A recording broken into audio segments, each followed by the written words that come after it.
It'll be 250 years next year since the US became independent from the Europeans, and now, around 250 years later, it looks like the Europeans are on their way to independence from the US. Or as our YouTube user Paul Bruyere wrote in a comment, my gut feeling tells me Europe is becoming an adult now. Well, thanks for that. Yes, we do read your comments. Do keep them coming, please. Anyway, I think what we can all agree on is that Donald Trump is changing things every day at home, but also abroad. He's changing the relationship between the US and its allies.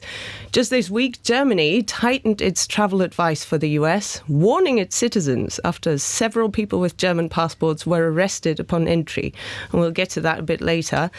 And Trump is, of course, also changing the relationship between allies. Some Canadians are like, hey, let's become a member of the EU rather than the 51st state of the US.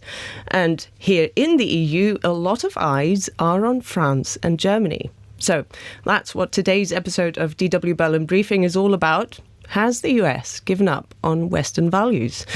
And why should anyone who cares about democracy be very interested in the relationship between Germany and France? And what has the Statue of Liberty got to do with all of this? I've got some great guests. Jacob Ross joins us today. You're with German Council on Foreign Relations and are an expert on all things France and Germany. And Max Hofmann is here in the studio with me. Hello, Max. Good morning. Former Washington and Brussels correspondent, and you also interviewed Emmanuel Macron back in 2018. You can tell us about that. And then also you've got family ties in the US and in France. Yeah, especially in the US. Yeah, when you just said it's time for Europe to become an adult, I was thinking, okay, if Europe is becoming an adult, then maybe the US are entering puberty at the moment. Oh, God. They're going backwards like Benjamin Button. Yeah, so I want to start with a quick warm-up. Max, would you advise anyone with a German passport to travel to the US at the moment? Well, you know, we had 3 cases, I think, over the past weeks where German citizens had trouble entering the United States. As far as we understand, those were based on misunderstandings, or at least that's what was said afterwards. There are so many German citizens entering the United States every day, so we shouldn't lose perspective, right? So 99.9% of Germans entering the United States won't have any problems, especially, and that's what the foreign ministry in Germany is stressing. You need to have your papers in order. It's still up to the border control whether you can enter or not. But you need to have everything in order and make sure you correctly state what your purpose is in the United States. And that seemed to be the problem with some of the German citizens. What's different, though, nowadays is, of course, first of all, there's a much bigger focus on these things because of the tightening of all those measures in the United States. And secondly, it seems that the border authorities are acting, much stricter than in the past. It's not like, and I've often had that feeling when entering the United States with people who are not U.S. citizens. Sometimes it's hard to talk to those border authorities. If they have one word that kind of triggers them, if I may say it that way, then that's game over. It's not like a common sense thing where you say, oh, well, there's a misunderstanding here. Sorry, I didn't express myself correctly. Can we start from scratch here? I'm not here to work, for example. I'm here to visit family or friends or something. But it seems like right now, if you just say the wrong thing, then that's it, very categorically. I mean, they've always had these signs, and I remember going to the US, and at the airport I was quite shocked as a European entering the US, and they had that big sign, no jokes from this point. So, it's not a surprise. And like you say, you then found yourself thinking, oh my God, if I say the wrong thing. But you would always find people who say, okay, madam, relax. It's fine. It's going to be fine. Right. Is that what you mean? Yeah, sort of. My dad is German. And so we used to travel to the United States quite a lot. And sometimes he would have to go to the back room and explain what the purpose was. So that was always part of that, and probably crossing a border is never a good place to joke. I would say. But yeah, they take it very, very seriously. And that's basically what the Germans are saying. Don't take this lightly. If you're planning on going to the United States, you need to make sure that everything is in order and you say the right things. Yeah, but, the fact that the Foreign Office feels here in Germany that they need to remind citizens that even if you've got all your papers in order, there's no guarantee that you might not end up being essentially kept in custody for several weeks, just for carrying, as in the case of a Berlin tattoo artist, your tools, essentially, where the woman from Berlin said, okay, I just wanted to add something to the tattoo of a friend. And they said, no, we can't rule out that you're not here to work illegally. So yes, atmosphere definitely has changed, right?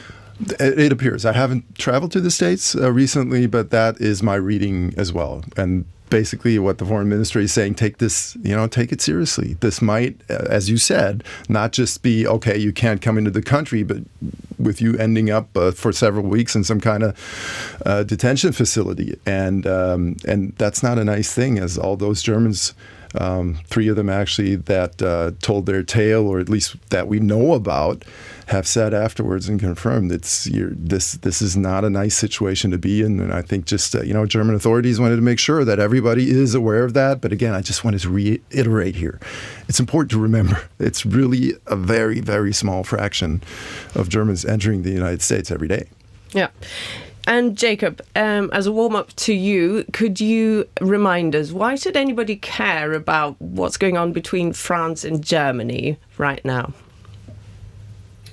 Well, maybe a good point to start is to point at the past 3 years when many observers, both in France and Germany, got the impression that really very little came out of the Franco-German relationship due to the lack of trust between the German Chancellor, still Chancellor Olaf Scholz, and the French President Emmanuel Macron, and that this did not only impact the bilateral relationship between France and Germany, but really led to a sense that Europe, or the European Union in general, was losing speed, was not finding any compromise and solutions to very urgent and pressing problems.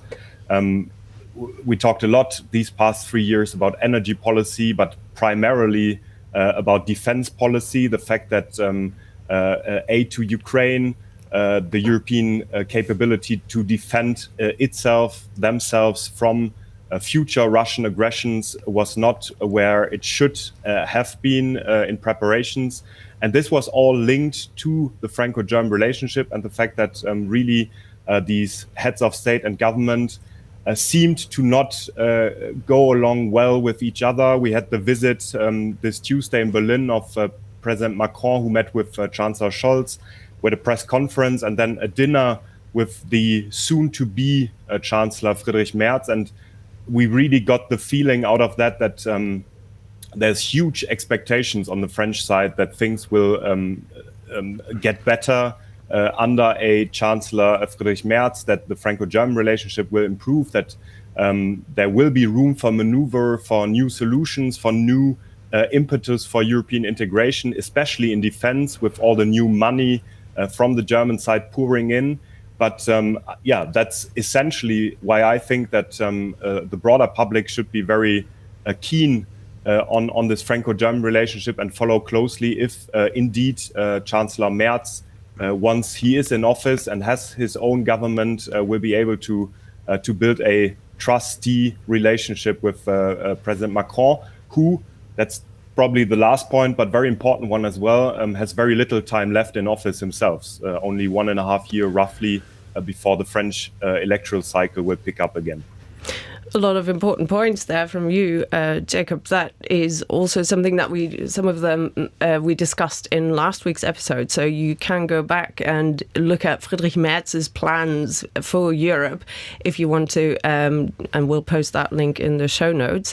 But I want to talk about something that happened between France and the US this week. And I'm going to throw 2 names at you, Caroline Levitt and Raphael Glucksmann. Max. Yeah, the French want the Statue of Liberty back. Well, not all of France. Could take some time, maybe not as long as bringing it to New York back then in the 19th century. But yep. Let's talk about the history and everything. We want to please everybody who doesn't know who Raphael Glucksmann, that French politician, is. Let us just hear what he said and why that caused so much. So much of a debate, shall I put it that way. He is a member of the European Parliament. He is the co-chair of a small left-wing French party. And he made headlines this week for this provocative call to bring the Statue of Liberty back to France. He said, we're going to play you the clip, but I'm going to tell you what he said first because we need to listen to it in the original French. There's a lot of applause there as well. You hear that. We're going to say to the Americans who have chosen to side with the tyrants, to the Americans who fired researchers for demanding scientific freedom, give us back the Statue of Liberty. We gave it to you as a gift, but apparently you despise it, so it will just be fine here at home with us. Let's listen to Raphael Glucksmann. Et nous allons dire aux Américains qui ont choisi de basculer du côté des tyrans, aux Américains qui virent les chercheurs pour avoir fait preuve de liberté scientifique. D'abord, rendez-nous la statue de la liberté. On vous en a fait cadeau. On vous en a fait cadeau. Mais apparemment, vous la méprisez. Alors elle sera très bien ici, chez nous.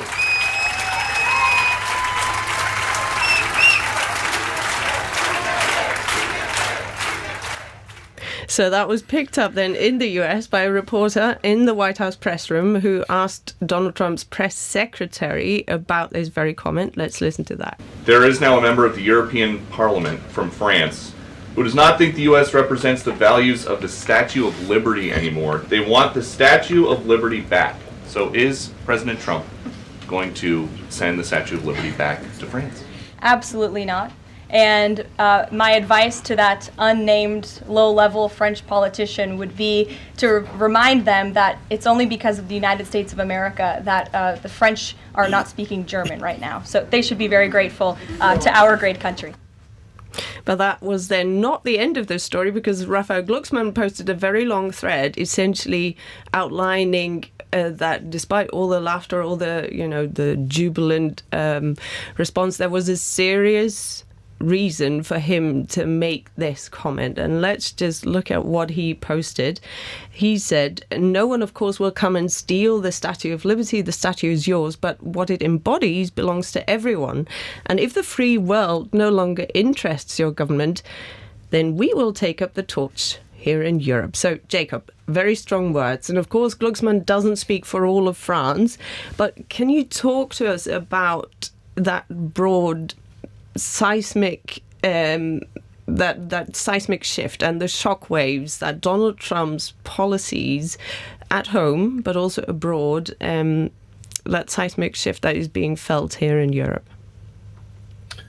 Well, to me, Glucksmann's remarks on the Statue of Liberty are, in a sense, a direct response to J.D. Vance's comments at the Munich Security Conference when he really got into the European discussions and during the German electoral campaign, really, and when he was basically telling the Europeans that they had betrayed the moral and ethics of Western liberal democracies, that they were suppressing free speech. And now Glucksmann is kind of turning this argument against the Trump administration, telling them that they indeed are the threat to democracies and the very Western liberal values that have been at the bedrock and the basis of the transatlantic relationship of the post-World War II liberal world order. To me, it's also, to put this in context, Glucksmann speaking to a domestic audience. He's scoring points with French voters, with his followers. So, he's definitely not speaking for France or for Europe, but I think he's an important voice, at least in the debate. I think the fact that his remarks went viral and the response by the press secretary in the US also shows that there's still a sense of common and shared history. The fact that she replied with, the U.S. landing on French beaches during World War II, liberating France from the Nazi German oppression, is also showing that there's still a very close bond, a transatlantic bond linked to a shared history. And that became very clear, and that's my last point, when J.D. Vance came to Paris in February for the Artificial Intelligence Summit, and the French really tried to charm him by inviting him to the Hôtel des Invalides, to a very historical site in the heart of Paris, and showed him the sword of General Lafayette, who's a very important figure, as many will know, both in France but also in the US, where many places and big streets are named after this French general who was crucial in the US war for independence. So again, I think we should not overestimate these remarks, and we should also see the risks that we are too focused on these kinds of exchanges, while much more important things are happening in the US and probably in Europe as well. But still, I mean, I think that the reaction and the virality of these videos show that there is still very much a shared sense of history between the US and Europe, even though we are fighting about the exact interpretation of this shared history. Max. Yeah, I'm not, I wouldn't go that far, Jacob, but I completely hear where you're coming from, but I'm not sure it's really a sign of the shared history that's obviously there. It's more to try to get the narrative here. And you could say, yeah, it's a PR stunt, and it is sort of a PR stunt. Nobody believes the Statue of Liberty is really going to go back to France. Where are they going to put it anyway? But the thing is, that's already a statue in Paris as well. Yeah, Normandy. Yeah, the small one on the Seine. Right. The narrative here is, and that's what J.D. Vance said in Munich, and he said it when Zelensky was in Washington, is you guys should be grateful. You know, we did all this for free, and you reaped all the benefits. You're free riders, and we just did that because we're really, really nice people. Of course, that's baloney, to put it that way. There's no other country in the world probably that profited as much from the free world order, from a rules-based society, from free trade as the United States. And that's kind of what kills me, really, in all this whole discussion is most economists will tell you that the country that will probably suffer at least among the most in the maybe not near future, but in the years to come, if Donald Trump continues with this economic policy, continues with no longer providing security, which was also sort of a, not just a business, but ensured that free trade worked, and was also one reason why countries decided to do business with the United States, because the United States was able to guarantee the security you need for free trade. And who profits from that? Who reap the benefits if you don't have a very narrow transactional view? The United States. And so in the end, all of this might hurt the wallets and the retirement funds of the people in the United States more than anybody else. And we said before, Europe is becoming an adult, and there might be something really good coming out of this for the Europeans in the end, because it is important to be able to guarantee your own security. It is important to be able to stand on your own 2 feet. And so that might be a positive outcome for the Europeans. But it's hard to see at the moment how this turns out well, just economically speaking. I'm not even talking about reputation for the citizens of the United States. But if I might reply quickly, I think that one factor that has been overseen in Europe largely with regards to people like J.D. Vance, but also Pete Hegseth, the new Minister of Defense, and also Tulsi Gabbard, the new coordinator for national intelligence agencies. These are all millennials who were basically socialized and politicized these past 20 years in the global war on terror. And they have a deeply entrenched sense that foreign policy, security policy elites in Washington failed the American people in this global war on terror, that they spoiled billions in costs for foreign intervention, sending American troops to Afghanistan first, then to Iraq second. I mean, J.D. Vance served in Iraq for 6 months. He didn't see any combat, but still, I think it's a very important factor that is often overseen in the European debate. And I think that we see, to a certain degree, in this Trump administration, a populism that is very much fueled by this millennial sense that foreign policy establishments in Washington failed to basically come up with a positive vision for US foreign policy to the world, and that they now probably overreact. I would completely agree with Max there that the US is definitely hurting its own interests right now in retreating in such a brutal way. But I think it's important still to pay some attention to the personal biographies of many of these people who are now pushing for this isolationist and very American-centered, America first policy in the new Trump administration. Max, do you want to give us a bit of context still about that Statue of Liberty? Because I do believe that it is something where people need to know the facts. I mean, Germany and France, for example, have come a long way. Where were they when France gave the Statue of Liberty to the US? Why did it give it so everybody knows Nina gave me a heads up before that I had to do my history lesson. Yeah, this is not a history podcast, but context is important. 1886. Thank you. The Statue of Liberty was officially dedicated and was my understanding was there, right? Fully built, because it had to get there in several parts, because it's much, much bigger than the one that's still in Paris, which is really small. And 1886, France had just come out of the French Empire.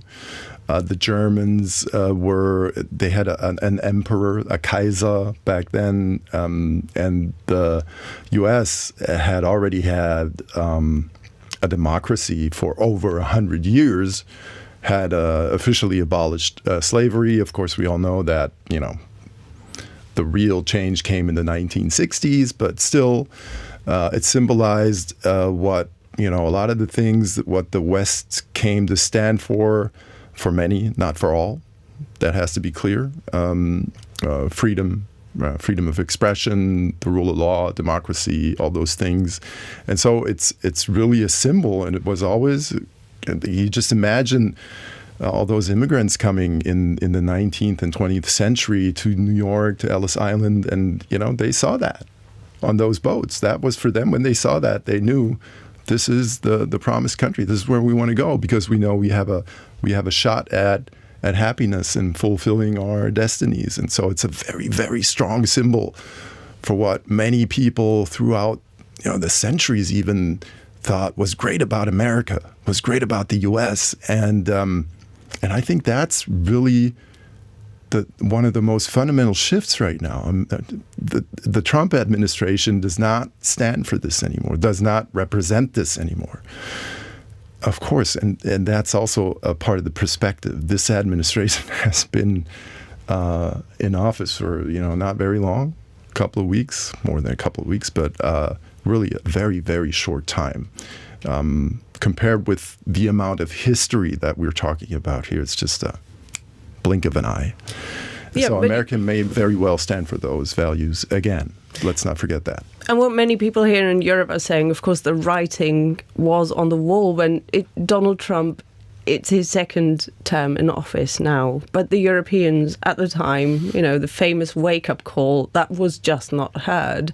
I mean, people here are acting surprised, and sometimes you think, why didn't they listen to Emmanuel Macron? If Jacob, you can remind us that Emmanuel Macron here in Europe was definitely the one person who reacted already during Donald Trump's first presidency and said, look, we need strategic autonomy. This doesn't have to be an emotional topic. This is something where we Europeans now can also see this as an opportunity to say to the US, okay, we understand you're pivoting away from Europe towards Asia. We need to look after ourselves. And what was the reaction at the time, Jacob?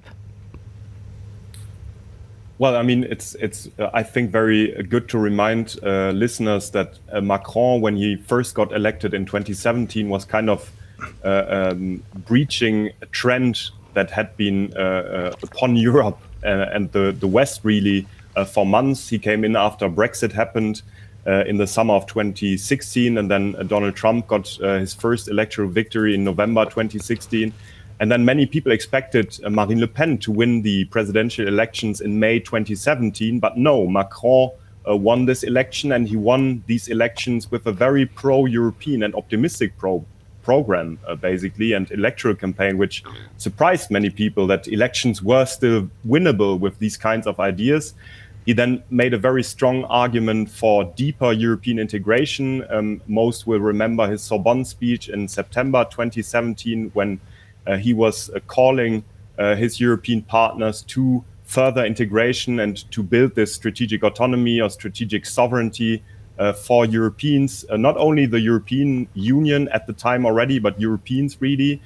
And he knew in this context, or he hoped that Angela Merkel, at the time German Chancellor, would be at his side, since Merkel only days basically after Macron had been elected was coming back from her first meeting with President Trump in a G8 or G7 context, and she was telling Germans in a famous speech, the so-called beer tent speech in Bavaria, that Germany could no longer rely upon the United States as allies. So very much similar to what Friedrich Merz said on election night on German TV, which surprised many. But we had the same situation basically in 2017, which again led to some optimism in Paris that the Germans would now be open to this historical, traditional French position that Europe should be capable of defending itself, should build a greater sovereignty.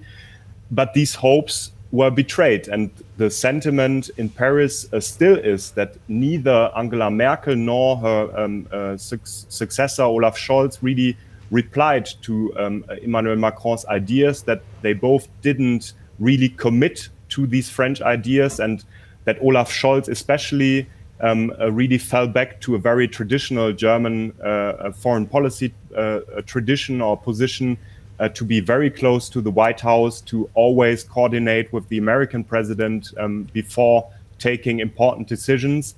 And now we are finally in a position that the French have the feeling that we are back in 2017, only that this time the German Chancellor or soon-to-be Chancellor Friedrich Merz is much more realistic, so to say, than Angela Merkel or Olaf Scholz with regards to what the Americans still want to do and can do in the transatlantic partnership. Yeah, I mean, we've already talked about the fact that Emmanuel Macron, when he was here in Berlin this week, that he actually spent a lot of time with Friedrich Merz, knowing that his hopes are now lying on the soon-to-be Chancellor. We've also got a picture of Friedrich Merz in Paris. So Friedrich Merz is really trying to reach out to Emmanuel Macron. Let us just talk about the differences and the similarities in style between these two people. Max, you interviewed Emmanuel Macron in 2018. You've obviously watched him over those years. You've also now got a glimpse of Friedrich Merz, who, we have to remind everybody, is sort of a newbie again on the political stage. So he doesn't have any experience in executive power. That is something, where some people are saying, all right, he's a bit unpredictable, but so is Emmanuel Macron, right? I mean, they have a couple of things in common, and Jacob knows this just as well as I do. They both spent some time in the business world, haven't been professional politicians, if you want to put it that way, all the time, although Friedrich Merz much, much longer. By the way, also something that connects him maybe to Donald Trump. We'll see. That's a card he could play.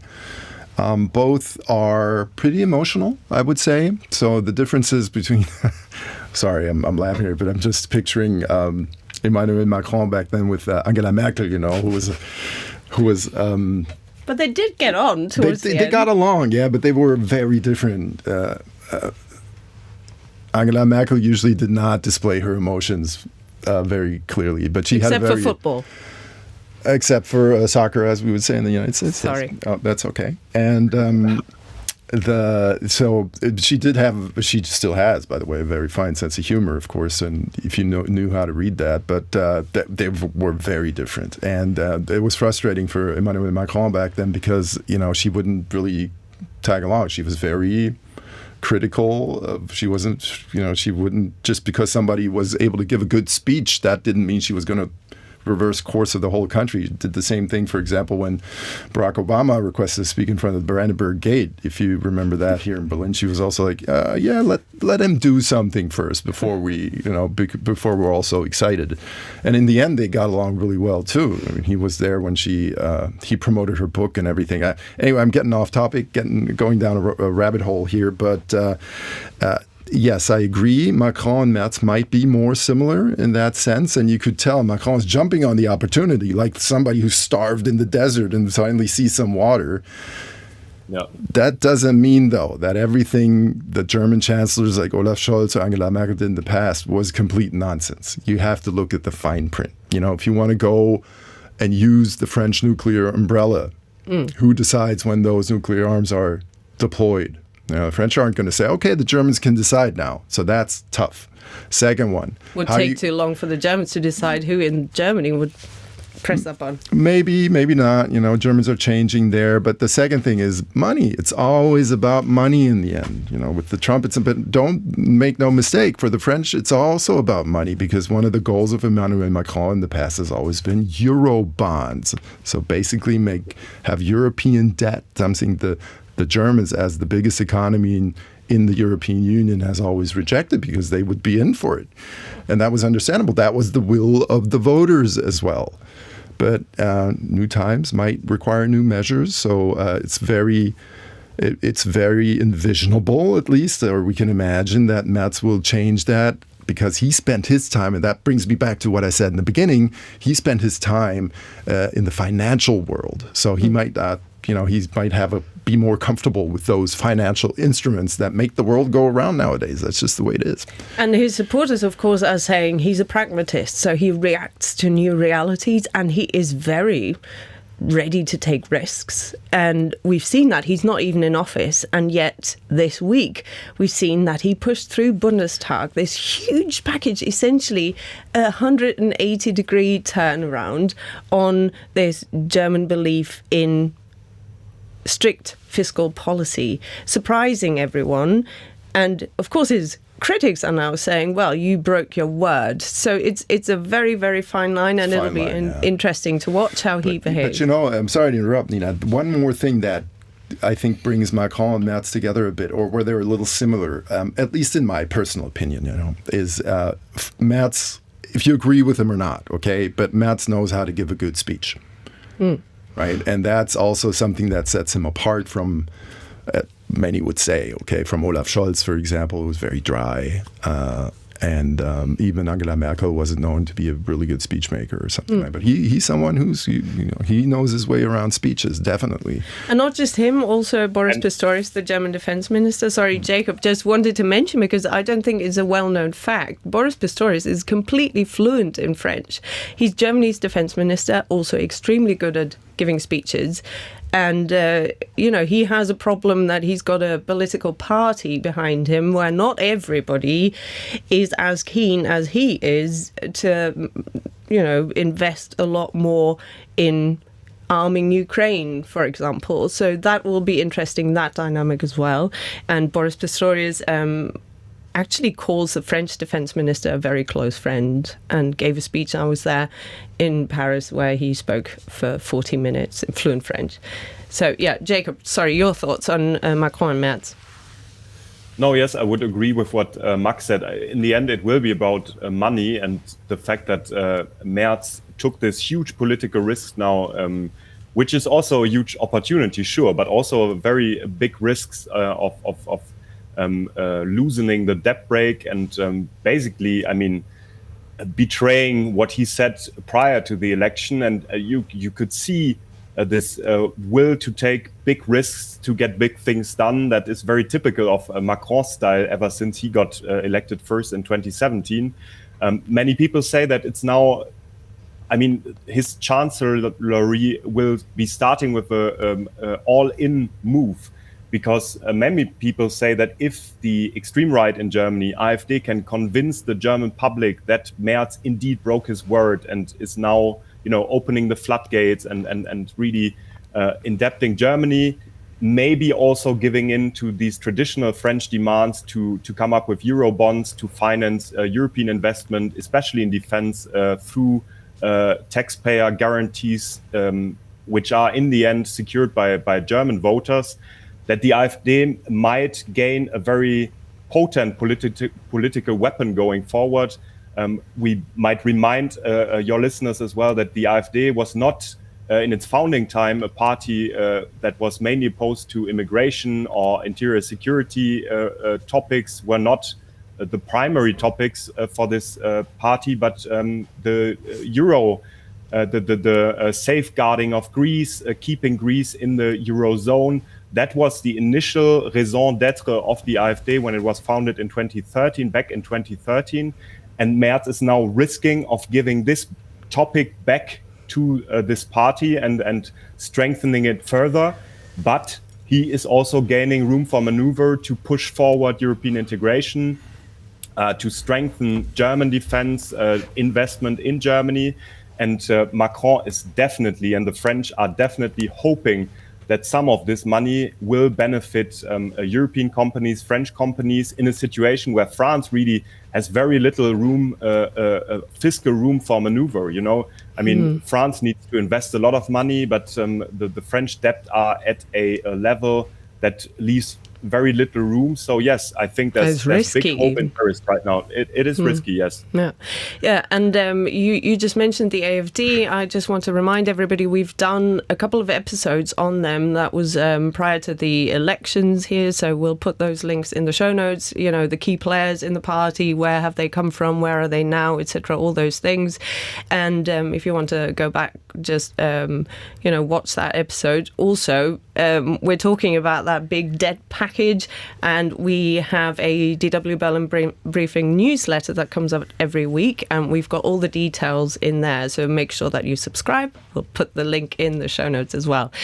We do need to talk about populism, though, because Jacob, I think at the very beginning, talked about this very, very short window. It's a very small window that France and Germany have now. Friedrich Merz will come into office at some point in April. We're expecting that anyway. And the French are going to the polls again to elect a new president in 2027. So effectively, we've got a year and a half. Now, I'd like to end this episode with that question. Will they seize those 1.5 years to make sure that the Europeans find a way of, keeping democracy going strongly and keeping the populist parties on the fringes at bay? I'm not sure I agree with the definition of keeping democracy going, because in the end, electing who you want to voting for who you want to vote, who's on the ballot, even if it's the AfD or Marine Le Pen or something, is democracy too. What those people do with liberal democracy then is a different story. Back to your question. Will they seize the moment? There's definitely momentum like I have never seen before when it comes to arming Europe, trying to coordinate better between all those member states, how they should buy arms, how they should coordinate among themselves. I cannot stress enough how complicated that already is for one country. If you have the whole European Union, it's a monumental task. But they've heard that, and they are trying to do something about it. Not every EU member is going to be on board, so it's going to be it will have to be some sort of coalition of the willing. The point I'm trying to make is, most military experts, and I'm not a military expert, but say you need 10 years to be ready to defend Europe with the capabilities that the Europeans have right now. 10 years.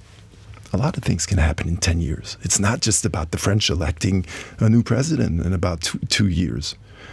We'll have a new German election. We'll have a new U.S. election. Who knows what's coming out of there? If you have a Democrat who's super pro Europe, pro transatlantic relationships coming in, then that might have some effect on the momentum. Everybody might say again, "Oh, okay, yeah, Trump's gone, fine. We're fine again. Nothing will happen. And then AfD might, you never know, might be part of a German government. In Ukraine. You don't know what the Russians do. So saying, will this momentum hold up? Will the Europeans stay as determined with this construction that is, after all, has brought peace, but is complicated? And that's really hard to say. It's impossible to predict. That is not a very helpful answer. I apologize. No. I get where you're coming from. But who you should ask? You didn't mention who was here this week and who might be able to give you an answer. The Clintons were here in Berlin. Oh yeah, we try to get them next time on our podcast. They were here, and I was just wondering, when Bill Clinton met Olaf Scholz, so the German chancellor as of now, what did he tell him? Did he say, listen, Olaf, we know we're in a bad place right now for you guys, but America always did the right thing in the end. Things will change. Don't worry about it. You just have to kind of fill that gap, cross that gap. Or did he say, folks, this is really bad. It's not going to get better soon. You have to act. We don't know. We'll ask him next time he's on our podcast. Jacob, are the Germans prepared enough for a scenario where Marine Le Pen wins the French presidential elections? Can you tell us a bit about, are they reaching out to the Le Pen people in France? No, they're not reaching out. And I mean, you see that even the relationship between the extreme rights, AfD and Rassemblement National in France is at a low point. They are not really cooperating in the European Parliament. So there's very little exchange.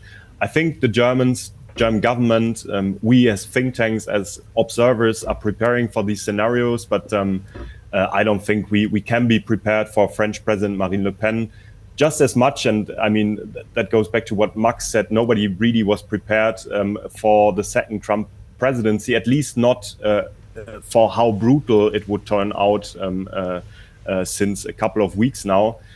What I would add, and maybe on a more optimistic note to end this, is that we are at the danger of getting paralyzed, watching towards Washington. That doesn't sound very optimistic. Well, how's that optimistic, Jacob? It's the German definition of optimistic.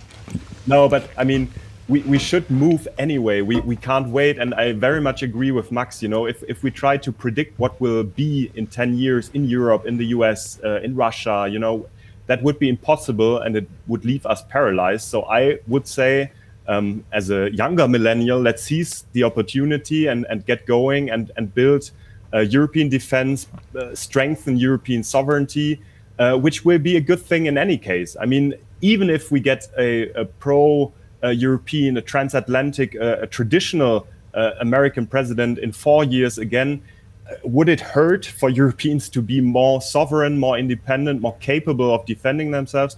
I don't think so. And I see a big chance and opportunity for a younger generation to really renew the European integration process, something that President Macron has called for since 2017, but that now many other people will have to pick up after him. Nothing to add here. So thank you very much for watching and listening wherever you are on all our podcast platforms, on YouTube, wherever you have found us. Make sure that you contribute to the conversation. You can send us comments. We're always looking forward to, and we're actually reading them. So tune in next time.